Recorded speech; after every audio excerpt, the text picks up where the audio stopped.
আসসালামু আলাইকুম গাইস, কি অবস্থা সবার, কেমন আছেন? তোমার আশা করি নিশ্চয়ই ভালো আছেন। আমি আল্লাহর মতো ভালো আছি। গাইস, আজকে আমি তোমাদেরকে দেখাবো যে নাটোরের রাজবাড়ি। তো পার্ট 2-তে আজকে নাটোরের রাজবাড়ি সম্পর্কে দেখাবো। পার্ট 1-এ তো তোমাদেরকে দেখাচ্ছিলাম নাটোর গ্রিন ভ্যালি পার্ক। তো পার্ট 2-তে আজকে তোমাদেরকে A to Z দেখাবো যে এখানে কি কি আছে কি কি নাই। তো চলো গাইস, আর বেশি কথা না বলে আমরা তোমাদেরকে দেখাই যে রাজবাড়িটা কোথায় এবং রাজবাড়িতে কি কি আছে কি কি নাই সমস্ত কিছু তোমাদেরকে এই ভিডিওর মাধ্যমে জানাবো। তো চলো গাইস, আমরা আগে রাজবাড়িতে প্রবেশ করি। তো এইটা আছে আমাদের নাটোরের রাজবাড়ি। রাজবাড়িটা বাইরে থেকে দেখতে সুন্দর আছে। তো এদিকে দেখতে পাচ্ছেন যে আমার ভাগ্নে আমার সাথে আছে। তো ভাগ্নে বলতেছে এই ব্লগটাতে আমাকে রাখো, এই ব্লগটাতে আমাকে রাখো। তো আমি বললাম যে ঠিক আছে, চলো আমি যেটা ভিডিও করতেছি তুই আমার সাথে থাক। তো যাই হোক, দেখতে পুরোপুরিভাবে অসম মনে হচ্ছে। তো দেখতে পাচ্ছেন কত লোক, এখন ভিড় পর্যন্ত।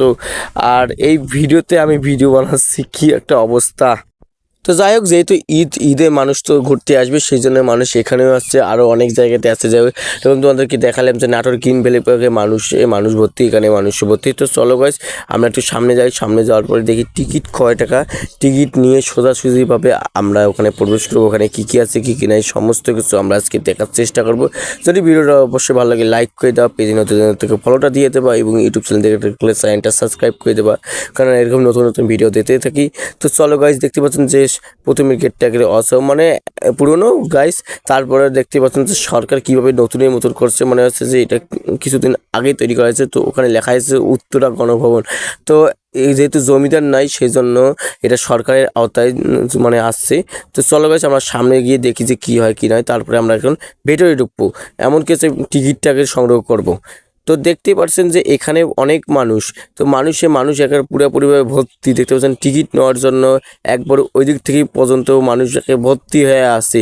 তো আমি কোথা থেকে টিকিট কোথা থেকে আনে বুঝতে পারতেছি না। তো আমি চিপা ঢুকে যেতে যাচ্ছি, মানুষ ঢুকে যেতে যাচ্ছে না। পরে আমি কি করব কি না করবো জানি না। পরে আমি আরেকজনের কাছ থেকে টিকিট নেওয়ার পরে সোজাসুজিভাবে ভেতরে ঢুকছি।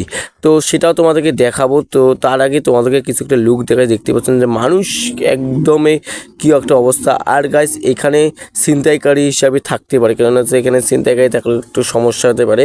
তো যাই হোক, এখন আমি মানে এখানে আসি। দেখতে পাচ্ছেন যে আমি ভিডিওর মাধ্যমে আসি, ভিডিও বানাচ্ছি। তো একজনকার ওয়েট করে আছি যে উনি টিকিটটা আনার পরে আমরা ভেতরে ঢুকবো। তো যাই হোক, অবশেষে আমরা ভিতরে প্রবেশ করলাম। দেখতেই পাচ্ছেন যে ভিতরে ঢুকে একটা আমরা পুকুর দেখলাম, যদিও এই পুকুরটা আছে ঐতিহাসিক। তো এই পুকুরের বিষয়টা আমরা পরে গেলাম। তো আগে তোমাদেরকে ঘুরে ঘুরে সব কিছু দেখাচ্ছি। তো এই যে দেখতে পাচ্ছেন যে এইটা হচ্ছে আমাদের পুরনো একটা প্রাসাদ। মানে যদিও এটা হচ্ছে আমার জন্মের আগে এবং আমার মা বাবার জন্মের আগের বোধহয় এটা।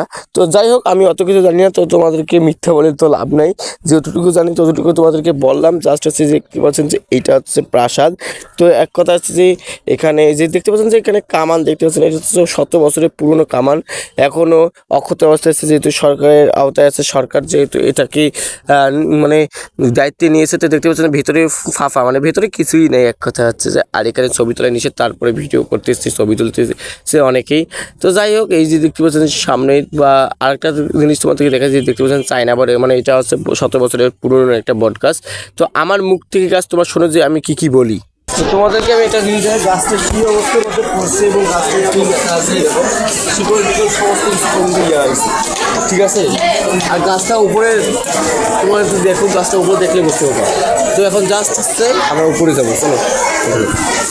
তারপরে দেখতে পাচ্ছেন গাইস, আমরা উপরে আসলাম। উপরে আসার পর দেখতে পাচ্ছেন যে উপরে লুকটাও একদম একে ওয়াও, জাস্ট একে। তারপরে দেখতে পাচ্ছেন এখানে মানুষ আসতেছে, ছবি তুলতেছে, এমন কাছে ভিডিও করতেছে। দেখতে পাচ্ছেন যে তারপরে আমি একটা জিনিস খোঁজার চেষ্টা করতেছি যে তোমাদেরকে ভিতরের অংশটা দেখবো, ভিতরে কী কী আছে কী কী নেই। তো দেখতে পাচ্ছেন যে আমি খোঁড়ার চেষ্টা করলাম, তারপরে পাইলাম না।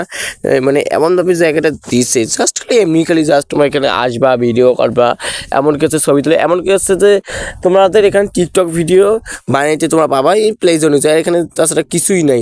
তো তারপরে আমরা এখানে আসলাম, এখানে আসার পরে এই জিনিসগুলো দেখতেছি। তো বেশি কিছু নাই আমার জানার মতো এসছে গাইস। এইটা সবচাইতে আমার হচ্ছে জঘন্য বিষয়টা, মানে জঘন্য জায়গা। সবচাইতে আমার ভালো লাগছে হচ্ছে নাটোর গ্রিন ভ্যালি পার্ক। ওখানে তাও তো দেখার মতো বা কোনো চড়ার মতন কোনো রাইড আছে। তো দেখতে পাচ্ছেন ভেতরে কিছু নেই, দেখতে পাচ্ছেন আন্দাজ যেটা এমনি নিচে। তো দেখতে পাচ্ছেন যে এটা হচ্ছে মানে জমিদারের আসছে বাথরুম। এখানে আগে ওরা টয়লেট করতো, হাগাহাগি করতো।